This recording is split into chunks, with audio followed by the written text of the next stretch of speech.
네, 우리가 함께 읽은 이 말씀을 통해서요, 시련 속의 그리스도인, 시련 속의 그리스도인이라는 제목으로 은혜를 같이 나누도록 하겠습니다.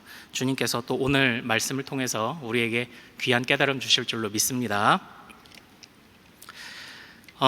코로나로 인해서 우리가 하지 못하는 사역 여러 가지가 있죠. 그 중에 하나가 바로 만나 사역입니다. 기억하시나요? 만나 사역. 만나가 어떤 사역이었습니까? 토요일에 우리 성도님들께서 나오셔서 그 황금 주말에 애를 쓰고 또 그 땀 흘려가며 요리를 하셔서 음식을 준비해서 어려운 분들을 식사를 대접했던 사역이었습니다. 기억나시죠? 네, 만나 사역. 얼마 전에 어떻게 하다가 이전에 만나 사역이 갑자기 생각이 확 난 거예요. 그 안에서 제가 겪었던 일 한 가지가 생각이 났는데, 만나 사역을 하러 내려갈 때 제가 그때 대타로 이제 시작할 때 기도를 하러 내려갔습니다. 이제 같이 식사 기도를 하고 이제 같이 식사를 나누는데요. 그때 기도회 주러 내려갔다가 겪은 일이었어요. 그런데 보통 이제 시간이 되기도 전에 막 1시간, 2시간 전부터 와서 막 기다리세요. 그리고 그런 분들은 어김없이 무엇이라 말씀하시냐면, 나 아까부터 와서 기다렸는데 먼저 좀 주면 안 돼? 이런 얘기를 항상 하시더라고요. 근데 아니나 다를까 그날도 한 노숙자, 누가 봐도 노숙자로 보이는 어려운 분들, 그냥 형편이 어려운 분들이 아니라 누가 봐도 노숙자로 보이는 한 그 남자 어르신이 와서 안 그래도 음식을 나눠드리는 곳에서 우리 성도님들을 못 살게 굴고 있더라고요. 근데 누가 봐도 노숙자인 이유는 냄새가 지독해요. 그리고 머리는 이렇게 산발이 되어 있습니다. 그리고 술에 취해 있었어요. 그리고 또 하나, 코털이 그냥 여기까지 막 삐져나와 있는 거예요. 이걸 안 잘라가지고. 그런데 이제 어떻게 해요? 또 우리 공경에 빠진 성도님들을 구해드려야 될 것 같아서 갔죠. 가서 어르신 저기 앉아서 조금만 기다리시면 제가 기도하고 식사하실 수 있습니다. 이렇게 말씀을 잘 드리고 타일렀거든요. 그랬더니 그분이 이제 저한테 싸움을 걸어오시더라고요. 막 시비를 거는 거죠. 그런데 제가 그때 화가 정말 많이 나더라고요. 그런데 왜 화가 났을까요? 교회 와서 행패 부린 거? 물론 그것도 그렇죠. 그냥 교회는 다 그냥 예 죄송합니다, 무조건 죄송하다고 해야 되나? 막 속에서 열불이 나고 그것 때문이기도 했는데, 그거보다 더 화가 난 건 단순한 싸움 때문이 아니었어요. 그분이 갑자기 저를 보면서 이렇게 말씀하셨거든요. 요상하게 생긴 놈이 어딜 와서 이렇게 얘기를 하시는 거예요. 자기는 코털 여기까지 나와가지고 했는데 누가 누구 보고 요상하대. 나는 그냥 말쑥하게 정장을 딱 입고 내려갔는데 자기가 더 요상하게 생긴 거 아닌가요? 머리는 산발하고 땀에 땀 냄새는 쩔어 있고 세수는 안 하고 머리는 산발돼 있고 술 취해 있고 자기가 더 요상한데 그분이 저한테 했던 말이 그거였어요. 요상하게 생긴 놈이 어딜 와서 어딜 감히 이러고 있는 거예요. 그게 더 화가 나더라고요. 근데 곰곰이 생각을 해보니까요, 우리가 세상을, 그리스도인이 세상을, 그리고 세상이 그리스도인을 바라보는 시각이 혹시 이와 같지 않을까? 그런 생각이 들었습니다.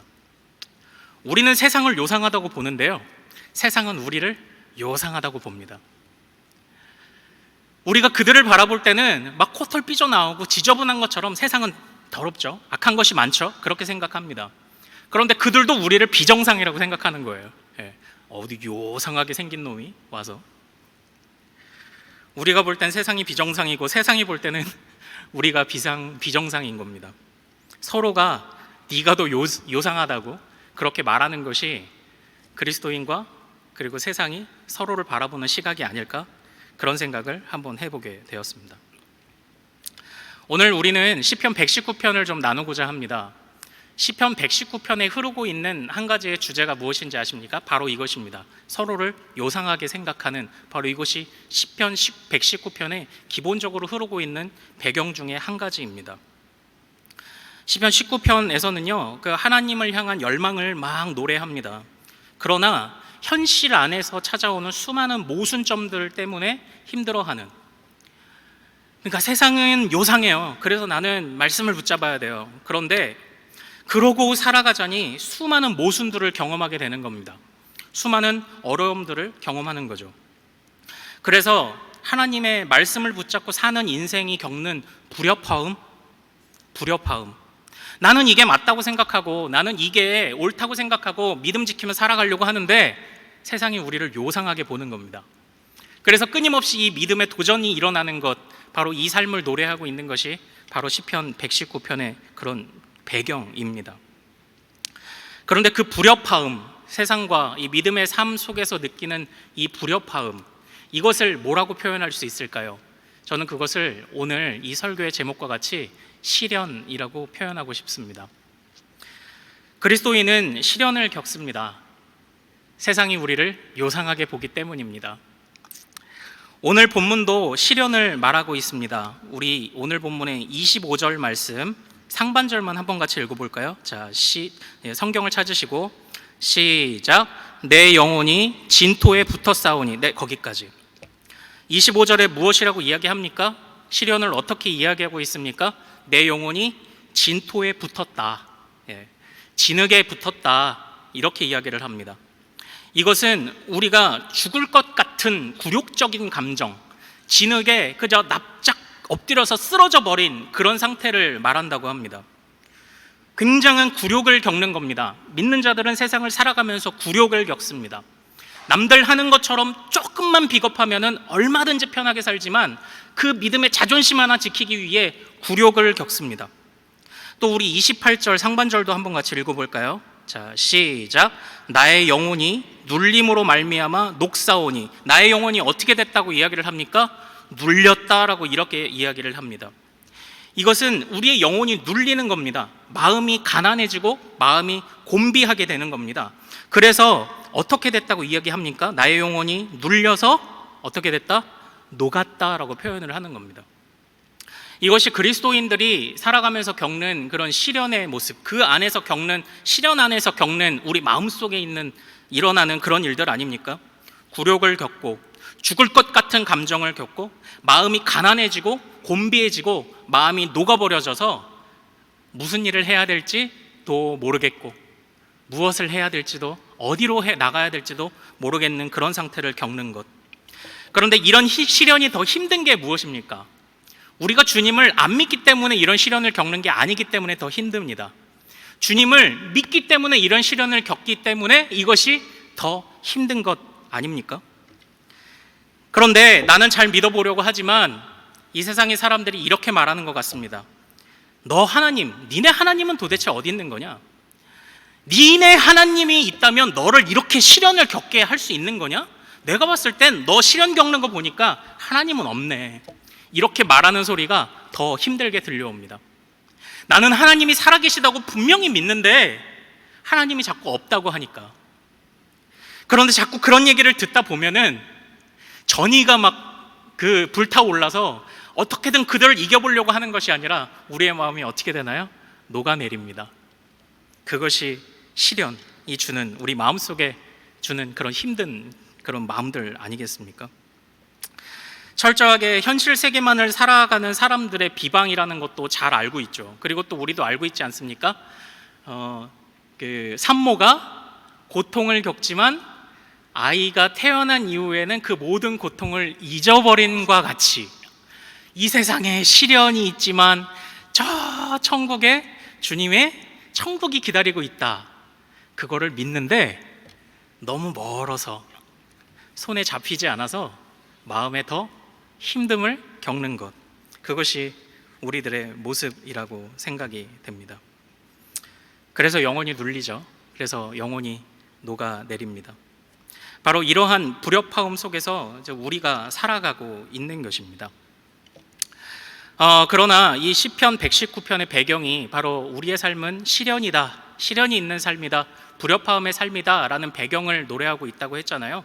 그러나 그것이 배경일 뿐 주제는 아닙니다.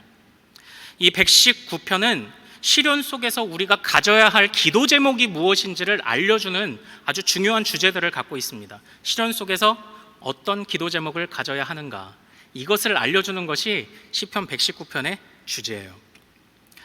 우선 시인은 우리의 삶을 단순히 시련만이 아니라 이렇게도 규정을 하고 있습니다. 우리 시편 119편 19절을 찾아서 한번 좀 같이 읽어볼까요? 네, 성경을 찾으십시오. 119편 19절 같이 한번 읽어보겠습니다. 자, 시작. 나는 땅에서 나그네가 되었사오니 주의 계명들을 내게 숨기지 마소서. 아멘. 이렇게 되어 있어요. 이 시편 119편이 가지고 있는 중요한 배경 중에 하나는 바로 우리의 인생이 나그네다라는 것입니다. 시련이 있다라는 것만을 배경으로 하고 있지 않고 우리의 인생이 나그네라고 말을 하고 있습니다. 이것은 마치 우리의 삶을 아예 나그네로 규정해버렸습니다. 이것은 마치 놀라지 말라고 말을 하고 있는 것과 같습니다. 우리의 삶은 어차피 나그네야. 어차피 나그네야. 여기가 너의 고향이 아니야. 여기가 너의 살 집이 아니야 라고 이야기를 하고 있습니다. 원래 우리는 나그네 인생이다 라고 이야기를 하고 있는 거예요. 그러니까 이 시인이 이렇게 말을 하고 있는 것 같습니다. 나그네 인생에서 시련이 있냐 없냐는 그렇게 중요한 문제가 아니야. 왜냐? 원래 있어. 원래 있어. 나그네 인생에서는 시련이 원래 있어. 그러니까 놀라지 마라고 그렇게 말을 하고 있는 것 같습니다. 그렇다면 시련이 있냐 없냐에서 놀라지 마라고 말한 이후에 이 나그네 인생, 시련 속의 인생에서 그렇다면 가장 중요한 게 무엇이라고 시인은 이야기를 하고 있을까요? 바로 나그네는 어느 길로 가고 있느냐가 더 중요하다고 말을 하는 것 아닐까요? 나그네에게 중요한 것이 무엇입니까? 나그네는 고생해요. 나그네는 힘들어요. 나그네는 어느 길로 가고 있느냐가 더 중요한 것입니다. 고난을 겪고 힘든 일이 있지만 그러함에도 불구하고 우리가 어디로 가고 있느냐, 이 나그네의 마지막 종착지가 어디냐, 어디로 가고 있느냐, 이게 더 중요한 것 아닙니까? 그래서 시인은 마치 이렇게 이야기하는 것 같습니다. 나그네 인생은 어차피 시련이 있어. 어차피 부족한 게 많아. 그렇기 때문에 네가 주님께 구해야 할 것은 주님 이것도 없고 저것도 없어요. 이런 어려움도 있고 저런 어려움도 있어요. 주님 왜 이거 해결해 주시지 않으시는 거예요? 하는 기도보다 더 중요한 건 무엇이냐면, 왜냐하면 원래 부족한 게 정상이니까, 나그네 인생이니까 이것보다 더 중요한 게 무엇이냐면, 주여 우리가 나아가야 될 길을 알려주옵소서. 주여 그 길은 주님이 더 잘 아시니 하나님 아니면 안 된다는 기도를 우리 시인이 지금 우리들로 하여금 그 기도를 해야 된다고 말을 하고 있는 것입니다. 그것이 구체화된 것이 바로 이제 오늘 본문에 등장을 하는 것입니다. 어차피 어려워. 어차피 문제가 있어. 그러나 어디로 나아가는지가 더 중요해. 어차피 부족해. 그러므로 부족한 것에 매여서 그것들이 응답이 됐네 안 됐네 가지고 씨름하지 마. 중요한 것은 하나님을 구해. 길을 아시는 하나님을 구해라고 말을 하고 있습니다. 그래서 이 토라와 이 말씀과 인생의 이 불협화음 속에서, 이 불협화음 속에서 시인이 우리에게 무엇을 구하라고 궁극적으로 이야기를 하고 있습니까? 말씀을 구해라 라고 이야기를 하고 있는 거예요. 하나님을 구해야지. 나아갈 길이 어디로 가야 될지를 구해야지. 그래서 너는 말씀을 구해야 돼 라고 이야기를 하고 있는 것입니다. 왜 말씀을 구해야 됩니까? 우리 오늘 25절 말씀 한번 다시 같이 읽어보겠습니다. 이제는 아까는 상반절을 봤지만 이제 하반절이 중요해요. 25절 같이 읽겠습니다. 시작. 내 영혼이 진토에 붙어 싸우니 주의 말씀대로 나를 살아나게 하소서. 진토에 붙어버린 굴욕 속에서 살아나는 그 핵심, 어떤 전환점이 무엇이라고 이야기를 합니까? 주의 말씀이라고 이야기를 하죠. 그리고 똑같이 아까와 같이 영혼의 눌림을 말했던 28절도 한번 같이 읽어볼까요? 자, 시작. 나의 영혼이 눌림으로 말미암아 녹사오니 주의 말씀대로 나를 세우소서. 말씀대로 살아나게 하소서. 말씀대로 세우소서. 지금 이러한 간구가 등장을 하고 있습니다. 제 나름대로 이 말씀을 분석을 할 때 이 말씀에는 총 6가지의 주님을 향한 간구가 등장해요. 그러나 이 말씀이라는 것을 기준으로 보면 앞에 3가지 간구와 뒤에 3가지 간구가 이렇게 좀 나뉘는, 구별이 되더라고요. 그러니까 이 3개의 이 간구, 총 이 2세트의 간구들이 등장을 하는데 그 중에 1번이 무엇이냐? 말씀을 구하는 것이었습니다. 그런데 이 말씀을 구할 때 이것은 흔히 다바르라는 그 히브리어 단어로 이야기를 하고 있습니다. 이것이 최초로, 성경에서 최초로 사용되었던 그 본문의 그 흐름을 보면 우선 이것이 말씀, 그냥 말 그대로 그냥 말이란 뜻이 있어서 창세기 11장 1절에 보면 그 바벨탑 사건에서 온 땅의 언어가 하나요 말이 하나였더라 할 때도 이 다바르라는 단어가 쓰였습니다. 그러나 하나님 편에 있어서 이 다바르라는 말씀이란 단어가 가장 처음 사용된 게 어디냐면 창세기 15장 1절입니다. 이후에 여호와의 말씀이 환상 중에 아브라함에게 임하여, 즉 아브라함에게 임하여, 이것이 이 말씀이라는 것이 사용된 성경 안에 하나님과 관련돼서 사용된 첫 번째 용례입니다. 그 안에 볼 때 뭐라고 이야기를 합니까? 여호와의 말씀이 임했다. 이것은 곧 무엇을 의미합니까? 하나님이 나타나신 거예요. 여기서 우리는 무엇을 생각할 수 있습니까? 하나님은 어떤 하나님이시다? 하나님은 말씀하시는 하나님입니다. 그렇기 때문에 왜 우리가 인생의 방향, 부족한 것들, 어차피 부족한 인생, 부족한 것들 구하지 말고 어디로 가야 될지를 구하는 것에 있어서 하나님을 구하기 위해 왜 우리가 말씀을 구해야 합니까? 바로 하나님은 말씀하시는 하나님이시기 때문이에요. 그런데 이 다바르라는 것이 하나님과 같이 사용될 때 중요한 의미가 무엇냐면 바로 이런 의미가 있습니다. 찾아와 말씀하시는 하나님. 찾아와 말씀하시는 하나님. 그러니까 시련 속에 있는 인생들을 위해서 그 길을 알려주시기 위해 찾아와 말씀하시는 하나님. 바로 그것이 이 시인이 말씀을 구하는 중요한 의미였습니다. 말씀을 구해. 그래서 찾아와 말씀하시는 그 주님을 구했더니 무엇을 기대하게 됩니까? 살아날 것을. 또 그 말씀을 구했더니 무엇을 기대하게 됩니까? 녹았던 마음이 세워지기를 기대할 수 있게 되는 것입니다. 왜냐? 우리의 가는 길을 보여주시는 하나님을 만나니까. 말씀하시는 하나님. 제가 사실 이건 정말 쉬운 얘기는 아닌데, 지금 우리는 이런저런 모양으로 시련들을 겪고 있지만 그 속에서 어차피 우리는 나그네 인생길을 살아가고 있으니 어차피 이게 부족하네, 저거 부족하네, 그것 갖고 기도하지 맙시다. 제가 지금 이 이야기를 하고 있는 거잖아요. 그런데 그것이 정말 이게 감히 해도 되는 이야기인지 싶기도 하고 제 마음에 이런 이야기를 드릴 때 불편함이 있습니다. 사실 그렇습니다. 저도 이런 부분에서 많이 넘어집니다. 주님 앞에서 내가 가지고 있는 내 인생 안에 있는 결핍된 것을 위해 주님 앞에 구할 때가 더 솔직히 많은 것 같습니다.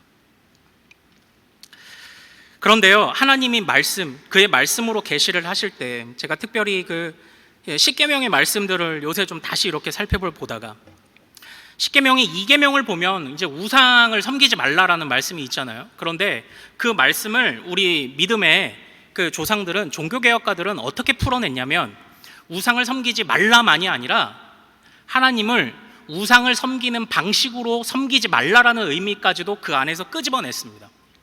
단순히 우상을 섬기지 마! 하나님만 섬겨! 라고만 말하는 것이 아니라 하나님은 하나님을 섬기는 방법으로 섬겨야 돼. 우상을 섬기듯 하나님을 섬기지 마. 이렇게 이야기를 했습니다. 한번 잘 생각해 보십시오. 세상에서 우상을 섬기는 사람들이 하는 것이 무엇입니까?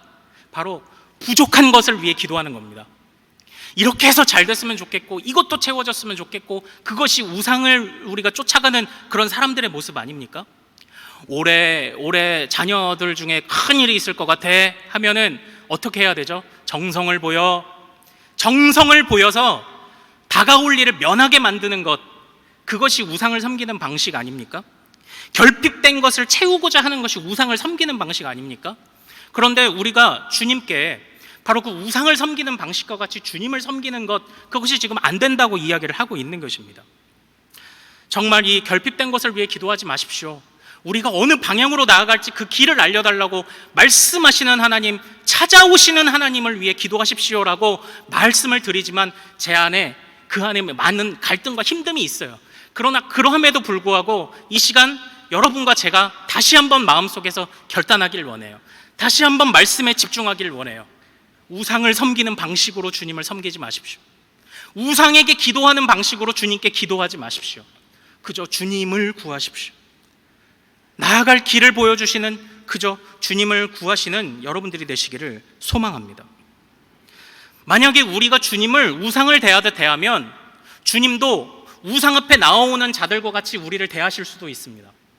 그러면 우리가 주님 앞에 나아가는 것 못 나갑니다. 끊임없이 주님은 우리에게 이렇게 말씀하실 것입니다. 정성이 부족해. 넌 아직 못 나와. 넌 아직 나올 수 없어. 정성이 부족해라고 끊임없이 말씀하실 것입니다. 그러나 오늘 말씀하시는 하나님은 어떤 하나님이십니까? 찾아와 말씀하시는 하나님 아닙니까? 주님을 우상 섬기듯 섬기면, 우상 섬기는 자와 같이 주님이 우리를 대하시면 우리는 주님을 만날 수 없어요. 그러나 주님은 우상을 섬기는 것처럼 섬길 수도 없고, 우리에게 우상 섬기듯 섬기라고도 하지 않으셨고, 우상과 같이 정성을 채워야 나를 만날 수 있다고 하시는 분이 아닙니다. 주님은 찾아와 말씀하여 길을 보여주시는 하나님이신 줄로 믿으시길 소망합니다. 그러므로 우리의 마음을 다시 한번 부여잡고 우리의 결핍을 위해 기도하기보다 무엇을 위해 기도하자? 주님을 위해 기도합시다. 주님을 붙잡게 해달라고, 찾아와 말씀하시는 주님을 경험하고 이 나그네 인생의 길을 어느 길로 나아가야 될지를 바라보기 위해, 그것을 깨닫기 위해 기도하는 우리 성도님들 되시기를 소망합니다. 결국 이러한 삶을 저는 이렇게 표현하고 싶습니다. 우리 인생 속에 시련이 있어요. 그래서 우리가 수고를 해야 됩니다. 그리스도인의 삶은 수고하는 삶입니다. 그러나 수고를 하되 헛수고를 하지 말아야 되는 겁니다. 수고를 하되 헛수고를 한다는 것이 무슨 말일까요? 저는 얼마 전에 한 교수님의 강연을 듣다가 그 교수님이 말씀해 주셨던 어떤 이 시련이라는 것, 시련의 또 다른 의미, 그러니까 오늘 제가 시련 속의 그리스도인이라고 했을 때 사실 이게 중의적인 두 가지의 의미가 있었어요. 첫 번째 의미는 우리는 세상과 서로 어떻게 바라본다? 요상한 놈, 이렇게 바라봐가지고 시련이 있다는 거지만, 두 번째 시련 속의 그리스도인은 이 시련 속에 적극적으로 뛰어드는 그런 그리스도인이 되어야 한다는 것입니다. 좀 의아하죠? 시련은 피하고 싶은데 이 시련 속에 뛰어들어야 된다. 제가 그게 무엇인지 설명을 드릴게요. 이전에 종교개혁가인 루터가 이런 이야기를 했습니다. 그리스도인은 시련을 겪어야 한다. 그러나 세상을 살아가면서 겪는 시련이 아니라고 합니다. 어떤 시련이냐? 말씀을 묵상할 때 시련을 겪어야 된다, 이렇게 표현을 했습니다. 이것이 무슨 의미인지 살짝 좀 느낌이 오시죠? 찾아오시는 하나님을 통해서 말씀을 깨달았을 때 그 이후에 나타나는 감정이 무엇인지를 보십시오. 기쁠까요? 기쁠 것입니다. 그러나 그 기쁨이 이내 무엇으로 바뀔까요? 우리 자신을 그 기준 앞에 세워두기에 너무나도 부족한 우리들을 바라보면서 이 마음의 갈등이 일어나기 시작합니다. 하나님의 말씀 앞에서 자신의 부족함을 바라보게 되는 겁니다.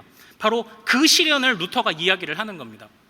그러니까 이것은 무엇을 이야기하냐면, 단순히 말씀을 묵상한다 할 때 말씀을 읽었다로 끝내는 것이 아니라고 이야기를 하고 있는 겁니다.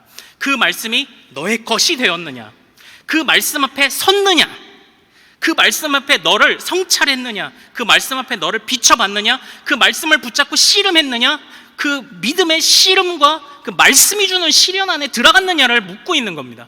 루터가 지금 그것을 이야기를 하고 있는 겁니다. 그래서 우리가 받는 시련이라고 표현하지 않은 것 같습니다. 우리가 겪어야 하는, 일부러 찾아서 겪어야 하는 시련이라고 루터가 저는 표현을 했다고 생각을 하고 있습니다. 그러므로 시련 속으로 뛰어들어가는 거죠. 말씀 속에 뛰어들어가는 겁니다. 그 안에서 우리의 부족함을 보는 겁니다. 그래서 시련을 겪는 겁니다. 어차피 우리가 살아가는 이 세상에서 우리는 수고하고 시련을 겪을 수밖에 없습니다. 그러나 세상이 주는 시련과 수고에서 헛수고를 하지 말고 보다 의미 있는 말씀과의 싸움을 통해, 말씀이 주는 시련을 통해 헛수고를 하나님 앞에서의 정당하고 상급을 받을 만한 수고로 바꿔야 된다는 것입니다. 이것이 루터가 우리에게 주었던 말씀을 묵상할 때 받는 시련이다라는 것입니다. 그래서 그러한 의미들이 오늘 우리가 읽은 말씀에도 등장을 하더라고요. 우리 26절 한번 같이 읽어볼까요? 자, 시작. 내가 나의 행위를 아뢰매 주께서 내게 응답하셨사오니 주의 율례들을 내게 가르치소서. 네, 여기 한번 보시죠. 오늘 이 시 안에서는, 이 단락 안에서는 주님의 말씀을 너무나도 다채롭게 표현하고 있습니다. 말씀, 율례, 법도, 그리고 또 말씀, 주의 법, 증거, 규례, 이렇게 계명, 이렇게들 표현을 하고 있어요. 다채롭게 표현을 하죠. 근데 신학자들이 이것을 그 구약 성경 안에서의 어떤 용례들을 정리를 해서 의미들이 조금씩 다르다는 것을 발견해 내었습니다. 근데 지금 우리가 읽었던 26절, 주께서 응답하셨으니 주의 율례들을 내게 가르치소서라고 했을 때 이 율례라는 단어, 이것은 히브리어로 호크라고 하고요. 어떤 규칙, 무슨 뭐 학칙, 학교마다 학칙이 있잖아요. 학칙, 뭐 법규, 법령, 이게 그 의미가 비슷한 것 같은데 좀 미묘하게 좀 다른 의미들이 있더라고요. 그런데 이 율례라는 것에 들어있는 그 단어의 의미가 뭐냐면 돌에 조각하다래요. 돌에 조각하다. 그러니까 어떤 의미가 있습니까? 새기는 것입니다. 새기다. 새기다. 그러니까 지금 우리 시인이 하나님 앞에서 말씀을 묵상하면서 받는 그 시련, 그 시련 안에 적극적으로 어떻게 뛰어들어가기를 구하고 있습니까? 주여 말씀을 새겨주십시오. 주여 찾아오셔서 나에게 말씀하신데 그것을 내가 귓등으로 듣지 않게 하옵소서. 어떻게 해요? 가슴에 새겨주옵소서. 지금 이런 기도 제목을 드리고 있는 거예요. 지금 기도 제목들이 계속 나오고 있죠. 주님을 구하게 하옵소서, 말씀하시는 주님을 구하게 하옵소서, 그리고 그 말씀을 받들고 내가 헛수고가 아닌 수고, 즉 말씀의 실현으로 들어가게 하옵소서. 어떻게? 말씀을 새겨주옵소서. 지금 이것을 위해 기도해야 된다고 이야기를 하고 있는 것입니다. 그리고 제가 오늘 그 하나님 앞에 올려드리는 기도가 이제 6개가 총 3개 있다고 했잖아요. 그러니까 이제 이 두 번째 거인 거예요. 근데 또 요 뒷부분에 있는 또한 그 두 번째 세트의 두 번째도 비슷합니다. 바로 29절 한번 같이 읽어볼까요? 자, 시작. 거짓 행위를 내게서 떠나게 하시고 주의 법을 내게 은혜로이 베푸소서. 무엇을 떠나게 해달라고 이야기를 합니까? 거짓된 것을 떠나게 해달라고 지금 간구를 하고 있죠. 거짓된 것을 떠나게 할 때에 내 마음속에서 일어나는 일이 무엇입니까? 그게 바로 시련입니다. 나의 인생과 나의 마음과 나의 삶은 거짓된 것에 최적화되어 있는 삶인데 그것을 이제 뜯어 고치려니까 이게 힘든 겁니다. 그래서 우리 마음속에 말씀으로 인한 시련이 있어요. 그러나 이 시련이 무엇이라고 말하고 있습니까? 헛수고가 아니야. 이것은 주님께 상급받을 만한 진정한 수고다라고 이야기를 하고 있는 겁니다. 그런데 여기서 주의 법이라고 표현하고 있잖아요. 이것은 우리가 흔히 아는 것처럼 토라라는 단어입니다. 토라, 주의 법, 뭐 모세 오경을 말하기도 하고요. 그런데 이 토라라는 것은 기본적으로 무엇을 전제하고 있는지 아십니까? 유대인들이 부모가 자녀에게 베풀어 주듯이 이 토라라는 것 안에 이 가르침이란 법이라는 단어 안에는 아버지가 자녀에게 주는 교훈이라는 의미가 담겨 있습니다. 대를 이어서 전해지는 교훈이라는 의미가 담겨져 있습니다. 그러니까 지금 말씀의 실현 안에 뛰어들어와 라고 초청을 하면서 시인이 무엇이라고 이야기를 하고 있습니까? 주의 말씀을 우리 가슴에 새겨주옵소서라고 기도해. 그리고 주님이 주시는 이 말씀은 아버지가 주시는 말씀이니 잘 간직해, 이 가르침을 잘 받아, 지금 이 얘기를 하고 있는 것입니다. 우리의 가슴에 새겨주시고 우리의 마음속에 있는 죄악에 최적화된, 거짓된 것에 최적화된 우리를 바꾸시지만 그분의 일하심은 부드럽습니다. 아버지의 사랑이 담겨 있습니다. 그러므로 그 주님께 그 가르침을 받아 라고 지금 이 시인이 지금 이야기를 하고 있는 것입니다. 그러므로 수고를 하되 헛수고를 하지 말라. 세상의 시련에 매이지 말고 말씀의 시련으로, 같은 에너지를 들여야 할 거라면 세상이 아닌 말씀의 시련으로 말씀을 붙잡고 씨름하는 대로 들어오지 않겠니? 라고 지금 우리를 초청을 하고 있는 것입니다. 이것이 우리에게 주시는 두 번째 기도 제목이에요. 자, 그리고 이제 그 마지막 우리에게 주시는 기도 제목이 있습니다. 이 마지막 주시는 기도 제목은 뭐냐면 바로 하나님은 항상 선하시다는 것을 잊지 마, 바로 이런 마음이에요. 애초부터 이 시인이 나그네 인생이고 시련이 많은 인생인데 그때 무엇을 구하라고 했습니까? 주님을 구하라고 했잖아요. 주님을 구하라. 거기서부터 이미 이런 의미가 담겨 있는 것입니다. 이 세상에 살아갈 때 정답은 무엇이다? 바로 주님이다 라는 그 의미가 이 안에 담겨 있는 것입니다. 이것은 27절에 나와 있습니다. 그러니까 주님 앞에 간구하는 총 세 가지가 있는데 이제 첫 번째 세트 받고, 첫 번째 거 받고, 두 번째 거 받고, 이제 세 번째 거에 대응되는 모습을 지금 보는 거예요. 세 번째 그 간구가 바로 27절에 있습니다. 우리 27절 말씀 한번 같이 읽어보겠습니다. 시작. 나에게 주의 법도들의 길을 깨닫게 하여 주소서. 그리하시면 내가 주의 기이한 일들을 작은 소리로 읊조리리이다. 아멘. 이렇게 되어 있죠. 여기서는 주의 말씀을 또 뭐라고 표현하고 있습니까? 법도라고 되어 있죠. 그러니까 이게 미묘해요. 앞에서는 법이라고 되어 있는데 뒤에서 보면은 토라 법이라고 되어 있는데 이건 또 법도입니다. 찾아보니까 이것도 어떤 행동 수칙, 행동에 있어서 어떤 수칙을 조금 더 강조하는 그런 표현이 있다고 합니다. 그래서 영어에서도 다 다르게 번역되고 있고요. 자, 그러니까 결국 주님께 주의 법도를 깨닫게 하여 주옵소서라고 이 구하는 것에 있어서 기본적인 전제가 무엇이냐면 그 안에 하나님은 항상 선하시다, 항상 좋은 것을 주시다라는 그 믿음을 담아야 한다고 지금 시인이 이야기를 하고 있는 것입니다. 이 주의 법도를 깨닫게 하옵소서, 뭔가 행동에 있어서 조금 더 최적화된 말씀에 대한 표현이라고 말씀드렸잖아요. 그래서 이것을 학자들은 이렇게도 번역을 합니다. 주여, 내가 주의 말씀을 사소한 것에도 적용하게 하옵소서라고도 학자들이 번역을 하는 부분이 있었습니다. 주여, 삶의 모든 것, 사소한 것에도 적용하게 하여 주옵소서. 우리가 사소한 것까지 하나님의 말씀 앞에 적용을 해야 하는 이유가 무엇입니까? 사소한 것들조차도 주님의 말씀이 진리이고 그 말씀이 정답인데 그것을 벗어나서는 안 된다는 믿음이 이 안에 담겨 있는 것입니다. 사소한 것이라도 주님께 향해 있을 때 그것이 비로소 우리 안에서 온전하게 헛수고가 아닌 수고를, 그리고 세상이 주는 시련이 아니라 정말 말씀 앞에서 시련을 겪으며 씨름할 수 있는 그런 힘을 가져다 준다고 이야기를 하고 있는 것입니다. 사소한 것에도 적용하게 하옵소서. 왜냐? 하나님은 항상 선하시기 때문이다 라는 바로 그것입니다. 또 우리 31절 말씀 한번 같이 읽어볼까요? 31절 읽겠습니다. 자, 시작. 내가 주의 증거들에 매달려 싸우니 여호와여, 내가 수치를 당하지 말게 하소서. 여기서 주의 증거를 구하고 있는 그런 시인의 모습이 있잖아요. 그러니까 주여, 주님께서 친히 증언하여 주옵소서, 이런 이야기가 있어요. 그런데 이 단어가 처음 사용되었을 때가 언제냐면 출애굽기 16장 34절에 증거판, 하나님께서 직접 새겨주신 증거판을 사용할 때 이 단어를 사용하고 있었습니다. 그 증거판의 특징이 새기셨다라는 것 보면 아까 그 단어, 아까의 의미도 있긴 하지만 주님이 친히 주셨다라는 그런 의미가 있잖아요.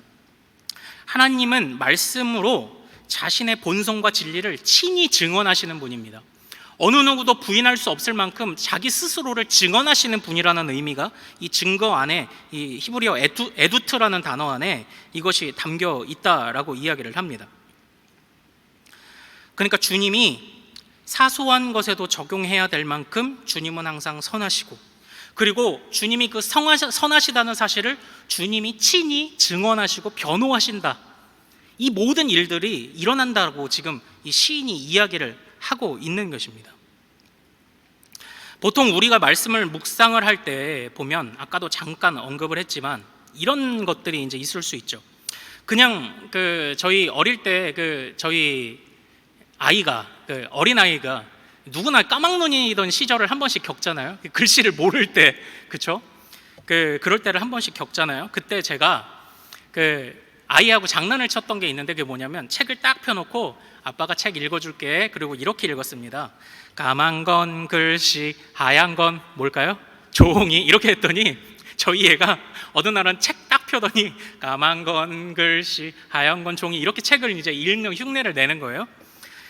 그런 흉내도 내는데 우리가 말씀을 보통 묵상한다고 할 때 그런 모습이 우리 안에 없을까요? 까만 건 글씨고 하얀 건 종이고 그저 어떤 분량을 채우는 것이 목적이 되어서 그런 읽기를 하고 계실 때가 있지 않습니까? 또 우리 안에 말씀을 묵상하는 자세에 어떤 자세가 있는 줄 아십니까? 내 말이 맞다는 것을 확인하기 위해 말씀을 읽습니다. 말씀이 우리가 하고자 하는 말에 증거로 삼기 위해 말씀이 있습니다. 말씀이 먼저 앞서지 않는 거죠. 내가 자꾸 먼저 앞서는 것입니다. 그러나 주님이 우리에게 원하시는 말씀 읽기가 무엇일까요? 우리 자신을 치는 읽기가 아닐까요? 말씀을 읽을 때마다 나 자신을 치는 그런 읽기가 아닐까요? 복음서에 나오는 바리새인과 세리의 기도와 같이 하나님 앞에 서서 주여, 나는 이래에 몇 번씩 기도를 하고 11조도 드리고 하나이다 하고 하늘에 손을 올리고 기도했던 그런 바리새인의 기도가 아니라 주여, 나는 주님 앞에 죄인입니다 라고 고백했던 그 세리의 기도와 같은 그런 기도를 하기를 우리 주님이 우리에게 바라시는 것이 아닐까요? 읽을 때마다 자기 자신을 치기 위해서 기본적으로 가져야 되는 믿음이 무엇인지 아십니까? 기본적으로 성경의 모든 것이 옳다는 믿음을 가져야 하는 것입니다. 성경이 기본적으로 항상 진리라고, 주님은 항상 좋은 것을 채우신다는 그 믿음이 우리 안에 있어야 된다는 것을 그 전제를 하고 있다라는 것입니다. 그러므로 참된 말씀의 묵상이 무엇입니까? 주님의 것은, 주님이 주시는 것은 항상 좋은 것이라는 것, 내가 이것 잃지 않게 하옵소서, 바로 이 기도가 우리 안에 있어야 된다는 거예요. 정리하겠습니다. 지금까지 했던 얘기를 정리해 보겠습니다. 하나님 앞에 이 세상은 어차피 시련이 가득합니다. 하나님 앞에서 어차피 우리는 나그네 인생을 살아가고 있습니다. 그러므로 우리는 무엇을 구해야 합니까? 하나님을 구해야 됩니다. 그럼 말씀하시는 하나님이 우리에게 응답하십니다. 그런데 그 말씀하신 하나님 앞에 섰을 때 우리는 어떻게 해야 됩니까? 헛수고를 하지 말아야 됩니다. 시련을 겪되 세상이 주는 시련을 겪지 말아야 됩니다. 주님의 말씀이 주는 시련으로 뛰어들어가야 됩니다. 그리고 그 말씀을 대할 때 우리가 가져야 되는 믿음, 우리에게 이런 믿음 달라고 어떻게 마지막에 구해야 됩니까? 주님은 항상 옳으십니다. 주님은 항상 선하십니다. 주님은 항상 좋은 것을 주십니다. 라는 것을 구하는 데까지 가장 사소한 것에서도 주님이 나타나게 하옵소서. 주님께서 진리시라는 것을 친히 증언하여 주옵소서. 어느 누구도 부인할 수 없게 하옵소서 라는 이 기도 제목을 담아야 한다라는 것입니다. 바로 이것이 제대로 된 시련 속을 살아가는 그리스도인의 모습이다라고 오늘 시인이 이야기를 하고 있는 것입니다. 결국 저는 오늘 이 말씀을 이렇게 정리를 하고 싶습니다. 하나님 앞에 영원한 학생으로 살아가라, 이렇게 표현해 보면 어떨까 싶습니다. 제가 그래서 제목을 지을 때 좀 고민을 했어요. 시련 속의 그리스도인 말고 오늘 설교의 결론과 같은 어떤 요약하는 한마디를 제목으로 할까? 그러다가 좀 갈등을 했는데 그러면 너무 노른자를 다 보여드리는 것 같아가지고 영원한 학생으로 살아야 됩니다. 우리가 신앙생 연수가 더해져 갈수록 오랫동안 신앙생활을 해왔어도 더욱더 주의 말씀을 구해야 하는 것입니다. 그 말씀을 가슴에 새기고 그 말씀으로 주님을 만나고 그 말씀의 시련 속으로 뛰어들고 그 말씀이 항상 진리임을 의심하지 않도록 더 큰 믿음을 구하는 겁니다. 믿음을 구하는 겁니다. 그렇게 영원한 학생으로 살아가라, 이것이 오늘 말씀을 요약하는 한마디가 되지 않을까, 좀 그런 생각을 저는 좀 해보게 되었습니다. 사랑하는 여러분, 참 어렵지요. 어렵습니다. 저도 그 길을 다 알고 있다고 저도 그렇게 스스로 생각하지 않습니다. 너무나도 저도 많은 고민들이 있을 때가 왜 없겠습니까? 그러나 기본적으로 이 시련이 가득한 인생 속에서 우리가 이런 믿음 놓치면 우리가 신앙생활 못하는 것 아닙니까? 제가 이제 마지막 말씀만을 드리고, 마지막 예화 하나만을 말씀드리고 이제 설교를 마치겠습니다. 초등학교 4학년 때로 정확히 기억을 합니다. 4학년 때 그때로 기억을 합니다. 그때 저희 선생님이 즐겨 내주시던 그 숙제가 뭐였냐면 그 국어책에 나오는 어떤 단락을 5번 읽어오기 이제 이런 숙제를 내주셨어요.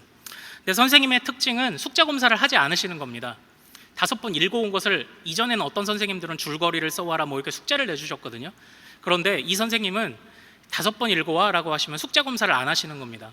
그러면 어떤 아이들이 늘어날까요? 안 읽어놓고 숙제를 했다고 표현하는 그런 아이들이 점점 늘어나겠죠. 그런데 선생님이 노련하셨던 것이 내내 한 학기 내내 숙제 검사를 안 하시다가 어느 날 이렇게 말씀하셨습니다.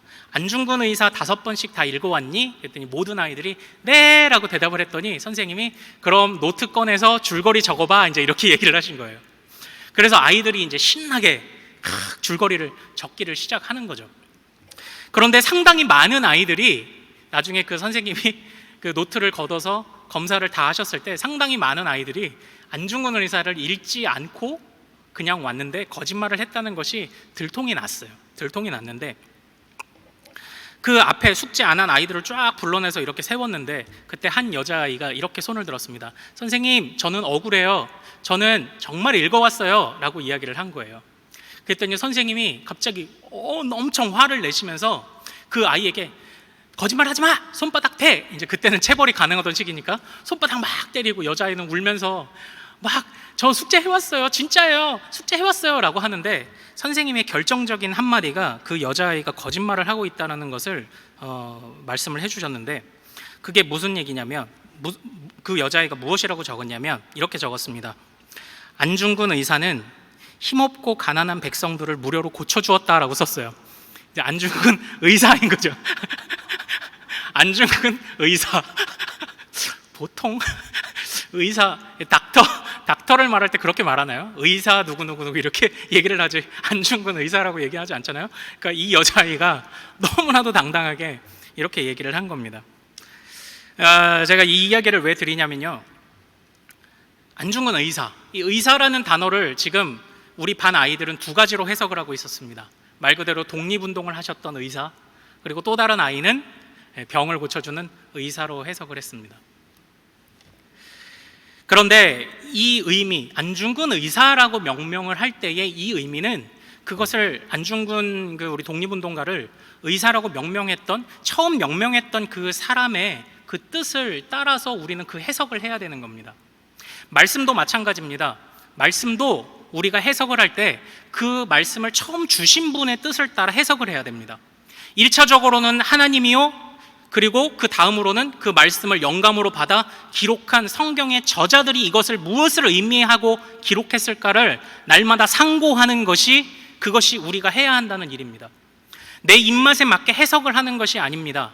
주님이 처음 주셨던 의미, 성경의 저자들이 영감받아 기록할 때의 의미를 발견해 나가고 그것 붙잡고 씨름하는 것이 우리들의 신앙생활이다라는 것입니다.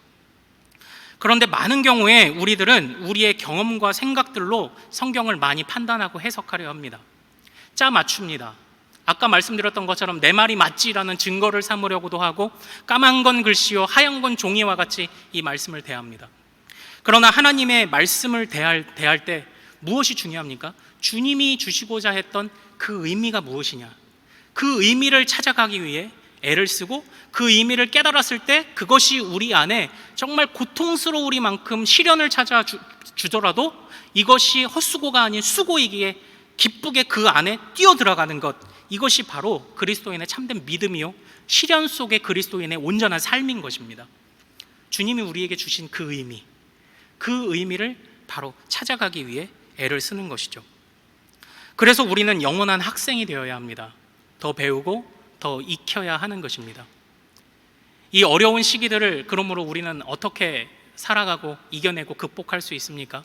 인생의 수많은 시련들이 찾아올 때에 우리는 어떻게 해야 하겠습니까? 바로 영원한 학생으로 주님 앞에 서시기를 소망합니다. 주님의 말씀을 구하고 그 말씀의 뜻을 주님께 구하십시오. 그 말씀을 우리에게 전해주었던 성경 저자들의 전통 앞에 겸손하게 서십시오. 그 말씀이 우리의 가슴을 찌를 때 기쁨으로 그 믿음의 시련 안에 뛰어들어가십시오. 그때 주님께서 우리를 놀라우게 녹아진 마음을 세우시고 눌린 마음을 일으키시는 하나님의 놀라운 은혜가 그 안에 나타날 줄로 믿습니다. 하나님께서 우리 모든 사랑하는 성도님들에게 그렇게 역사하실 줄로 믿습니다. 자, 우리 오늘 말씀을 생각하며 좀 같이 찬양하면서 좀 기도하겠습니다. 주께 가오니 날 새롭게 하시고 주의 은혜를 부어주소서. 내 안에 발견한 나의 연약함 모두 벗어지리라 주의 사랑으로. 우리 이 말씀 붙잡고 이 가사 붙잡고 같이 한번 찬양하도록 하겠습니다.